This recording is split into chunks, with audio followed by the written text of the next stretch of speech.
আজকে daily সোপের title হলো তার উপস্থিতি অনুভব করা। বাইবেল পাঠ, 2 যোহন 1:12 পদ। যদিও তোমাদের কাছে আমার অনেক কথা লিখবার ছিল, তবুও কাগজ ও কালিতে তা লিখতে চাই না।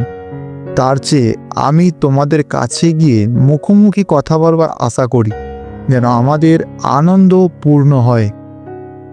পর্যবেক্ষণ, আমরা যেখানে এক সময় 12 বছর ধরে বসবাস করেছিলাম এবং পরিচর্যা করেছি, সেখানে 2 সপ্তাহের সফর শেষ করার পর আমি এমন এক স্তরের সহভাগিতা উপভোগ করেছি যা চিঠি লেখার মাধ্যমে পাওয়া যায় না। আমি যখন এই সোপ লিখছি তখন 4 জন প্রিয় হাময়ান বন্ধু হোটেলের লবিতে আমাদের সাথে 1 ঘন্টার বিশেষ সহভাগিতার জন্য দেখা করেছিলেন।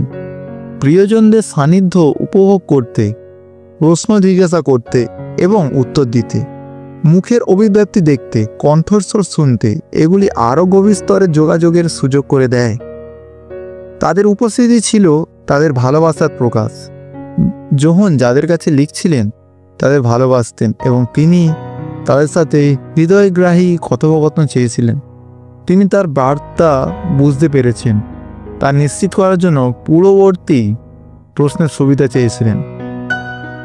প্রয়োগ, মাঝে মাঝে আমি ঈশ্বরের বাক্য পড়ি যেন এটা আমার কোনো প্রিয় বন্ধুর চিঠি যা আমি অনেক দিন ধরে দেখিনি। আমি আমার চিন্তাভাবনার তথ্যগুলো গ্রহণ করি এবং দেখি আমি কি প্রয়োগ করতে পারি। কিন্তু এমন সময় আসে যখন যিশু ঘরে থাকেন আমার সাথে এবং আমার সাথে ঈশ্বরের বাক্য পাঠ করেন। এটা মুখোমুখি সাক্ষাতের মতো। প্রার্থনা, প্রভু, আপনার উপস্থিতি আমাদের জীবনের দিকগুলিকে মূল্যবান করে তোলে। আপনি আমাদের সাথে আছেন এবং আমাদের সাথে কথা বলছেন, তা জেনে আপনার কথাগুলিকে জীবন্ত করে তোলে। আপনার উপস্থিতি আমরা যা পড়ি তাতে নতুন অন্তর্দৃষ্টি যোগ করে। Amen, amen, amen.